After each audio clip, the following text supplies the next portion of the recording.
आज मैं पुनः फिर ये वीडियो मैं वैसे स्टूडेंट्स के लिए शूट करने जा रहा हूँ जो है स्टूडेंट्स क्लास 12th में अपनी पढ़ाई बीए सीबी बोर्ड से कर रहे हैं।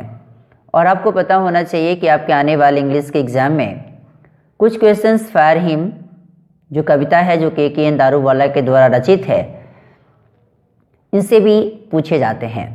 तो आज मैं इस वीडियो में इसी पोएम से रिलेटेड कुछ क्वेश्चंस MCQ बेस्ड ऑन की चर्चा इस वीडियो में करूंगा। पहले आप समझिए कि फॉर हिम के जो पोएट हैं के.एन. दारूवाला, इनका पूरा नाम के.की. नासिरवंजी दारूवाला है और इनका जन्म 24 जनवरी 1937 को लाहौर में एक पारसी जोरोस्ट्रियन फैमिली में इनका जन्म हुआ और वह एक मेजर इंडियन पोएट हैं। इन्हें आप इंडो एंग्लियन पोएट भी कहें और इन्हें पद्मश्री अवार्ड भी इन्हें दिया गया 2014 में उनके पोएट्री कलेक्शन के लिए, और अभी वो दिल्ली में रहते हैं। इन्हें कॉमनवेल्थ पोएट्री अवार्ड भी 1987 में दिया गया और इन्हें साहित्य अकादमी अवार्ड 1984 में इन्हें दिया गया। और आपको पता होना चाहिए कि इन्होंने साहित्य अकादमी अवार्ड 2015 में इन्होंने रिटर्न कर दिया। और आपको ये जानकर बड़ी आश्चर्य होगी कि नज़ीम एज़ेकियल साहब ने इनके ऊपर कुछ कमेंट करता हुआ वो कहते हैं कि Daruwalla has the energy of the lion. Daruwalla के पास एक लायन की एनर्जी है। और 1972 में इन्हें उत्तर प्रदेश स्टेट ने भी इनको अवार्ड दिया।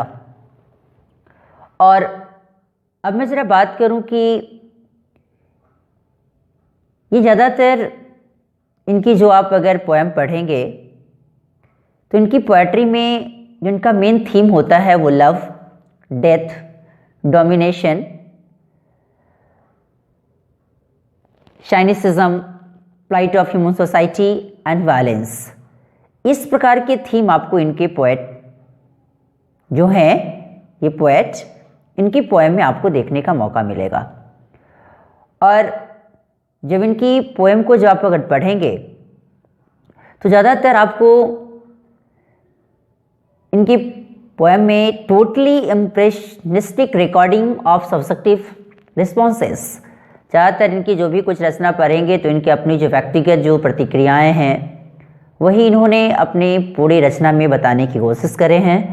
और ये एक लैंडस्केप पोएट के बारे में आप जानते होंगे कि लैंडस्केप पोएट के रूप में भी इन्हें जाना जाता है। और लैंडस्केप पोएट का मतलब होता है कि एक परिदृश्य, लैंडस्केप का मतलब क्या हो गया, परिदृश्य, जिसका मतलब होता है कि आपके अगल बगल की स्थलाकृतियाँ जैसे जल, पहाड़, नदियाँ, आग, धरती, आसमान इत्यादि के बारे में लिखने वाले जो पोएट होते हैं उन्हें लैंडस्केप पोएट के रूप से जाना जाता है। और इनकी जो कुछ मुख्य जो इनकी रचना है वो कौन है, तो under Aryan, apparition in April, crossing of rivers. और जब मैं बात करूं कि आपके दिए गए जो कुछ क्वेश्चंस हैं इनकी, तो यहाँ दिया गया है कि हु रोट फॉर हिम, आखिर फॉर हिम को किसने लिखा, रूपर्ट ब्रूक, कमला दास, T.S. एलियट या के.एन. दारूवाला। तो आपको पता होना चाहिए कि ये जो फॉर हिम जो कविता है ये के.एन. दारूवाला के द्वारा रचित है, इन्होंने ही इसे लिखा। Once strolling at John past river bank and ghat is from. तथा ये जो लाइन जो आप देख रहे हैं ये लाइन किससे लिया गया है, my grandmother's house, snake, for hymn या सॉन्ग ऑफ माई सेल्फ। तो आपको पता होना चाहिए कि ये जो लाइन है ये लाइन फॉर हिम से लिया गया है।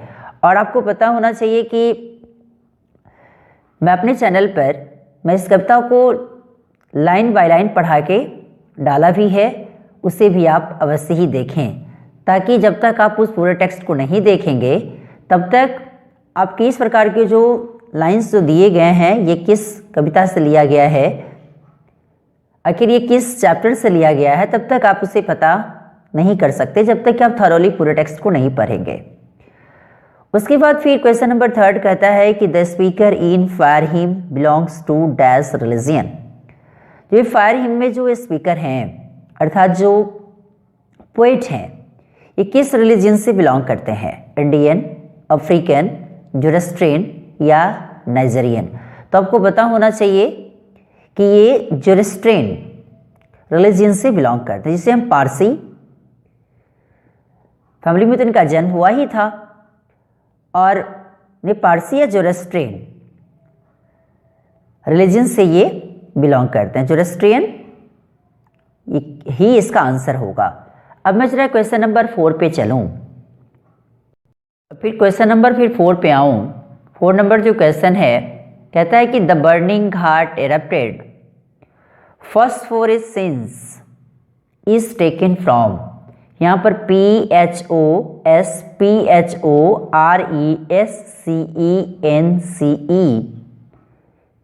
ये वर्ड का रियल स्पेलिंग्स है और इसे ही आप समझें, क्योंकि जब आप अगर टेक्स्ट भरे होंगे तो आपको यहाँ पे मैंने एन सी के पहले जोड़ दिया है।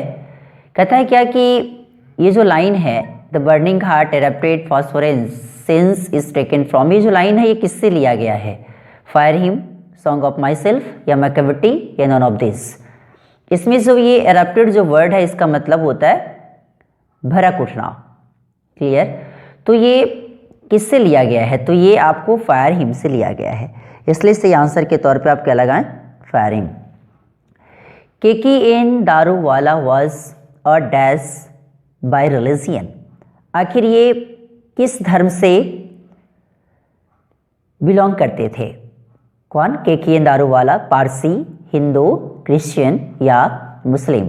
तो आपको आंसर के रूप में पारसी, जिसको जोरोस्ट्रियन भी आप इसी पर, जो भी पीछे वाले जो कुछ क्वेश्चन था इसी पर आधारित था। कितना नंबर क्वेश्चन, तो मैं बात करूं 3rd नंबर, क्लियर। तो ये पारसी रिलीजन से बिलोंग करते थे, इसलिए सही आंसर के तौर पे क्या लगाएं, Parsi. KKN Daruwalla is and dash poet. ये KKN दारूवाला कैसे पोएट हैं, ब्रिटिश, अमेरिकन, अफ्रीकन या इंडो एंग्लियन। तो आपको पता होना चाहिए कि ये इंडो एंग्लियन पोएट हैं, क्लियर। अब जरा से मैं बात करूँ, थोड़ा सा पेज को मैं आगे खिसकाता हूँ, राइट। कहता है क्या कि KKN Daruwalla consigned his firstborn child to the flames for cremation because the nearest tower of silence was dash miles away। अब इसमें ज़रा सा पहले आप समझें कि आखिर जो दिए गए जो कुछ इसमें वर्ड्स हैं इसके मतलब के बारे में पहले आप समझें। यहाँ कहता है क्या कि KKN दारूवाला कंसाइंड। अब यहाँ जो कंसाइंड मतलब है झोंक देना। कहता है क्या कि KKN Daruwalla consigned his first born child to the flames for cremation. यहाँ क्रीमेशन का मतलब क्या है, दाह संस्कार। कहता है क्या कि KKN दारूवाला अपने पहला जो बच्चा होता है उसे वो उस फ्लेम्स में झोंक देते हैं, और आखिर किसके लिए, तो क्रीमेशन के लिए। क्रीमेशन मतलब बोले तो दाह संस्कार। आखिर क्योंकि वो जो the nearest tower of silence, अब वो जो आप देख रहे हैं the nearest tower of silence है, आखिर वो वहाँ से उसकी दूरी कितनी है, डैश माइल्स अवे। तो जो आप अगर टेक्स्ट अगर पढ़े होंगे तो इसकी दूरी में इसकी चर्चा उन्होंने करा है 8000 माइल्स, जिसकी वो जो द टावर ऑफ साइलेंस की जो बात इसमें हो रही है वो क्या है, तो कब्रगाह है। तो जब मैं बात करूं कि ये टावर ऑफ साइलेंस की जो दूरी है वो कितनी है, तो इसके लिए आप 1000 माइल्स अवे लगाएं। सही आंसर के तौर पे आप इसको यही माने। Who has violated the tradition of his religion by cremating? किसने वो अपने रिलीजन की ट्रेडिशन को वायोलेट किया है, किसके लिए, तो क्रीमेटिंग के द्वारा। DS Lawrence, TS Eliot, KKN Daruwalla या नॉन ऑफ दिस। तो KKN दारूवाला इसका आंसर होगा। क्वेश्चन नंबर 9 कहता है क्या कि tower of silence is related, थोड़ा सा पेज को मैं आगे खिसकाता हूँ, आपको और ज़्यादा क्लियर समझ में आएगा। कहता है क्या है कि tower of silence is related dash, Parsis, Hindus, Sikhs या नॉन ऑफ दिस। तो आपको पता होना चाहिए कि टावर ऑफ साइलेंस जो है वो किससे रिलेट करता है। तो आपको पता होना चाहिए कि ये पारसीज से रिलेट करता है। किससे रिलेटेड है? पारसीज से रिलेटेड है। It was the dash of the poet along with him passing by the cremation ghat. किसकी बात हो रही है? कहता है क्या कि कहता है कि इसमें खाली जगहों में आपको भरना है इससे दिए गए ऑप्शन के मुताबिक कि इट वॉज द क्या है कि पोएट की वो कौन है जो उनके साथ हैं पासिंग बाय द क्रिमेशन घाट। तो सही आंसर के तौर पे आप फादर, ब्रदर, सन या सिस्टर। तो आपको पता होना चाहिए कि यहाँ वो पोएट किनके साथ हैं, तो अपने फादर के साथ हैं। क्लियर? अब जरा सा मैं बात करूं कि consigning his new born son to flames took place dash years ago. अब कहता है क्या कि उनके जो न्यू बॉर्न जो सन है जिन्हें वो फ्लेम्स में झोंक दिया गया, आखिर वो जो जगह इन्होंने जो लिया ये जहाँ पे वो गए थे वो कितने साल पहले की बात हो रही है?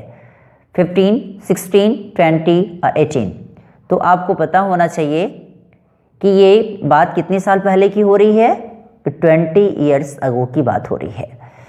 क्वेश्चन नंबर 12 कहता है कि the cremation of dead bodies in dash are somewhat different.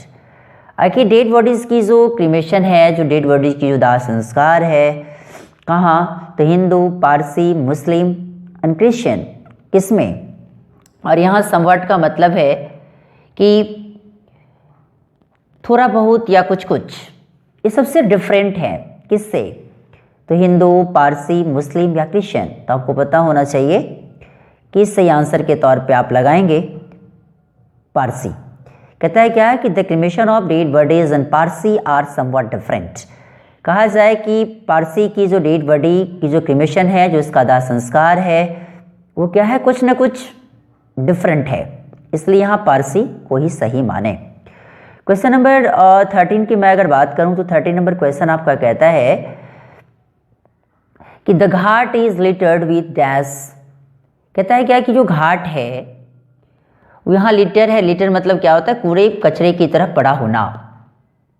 आखिर जो घाट है वो उस पर क्या चीज़ों से भरा पड़ा है, किस चीज़ों से बिखरा पड़ा है वहाँ घाट? तो ये घाट half burned bodies, animal, food या ट्रैश। तो आपको पता होना चाहिए कि वो जो घाट है वो पूर्ण रूपेण हाफ बर्न्ड बॉडीज से बिखरा हुआ है। मतलब क्या है कि वो हाफ बर्न्ड बॉडीज है, क्योंकि जली जो बॉडीज है उसी से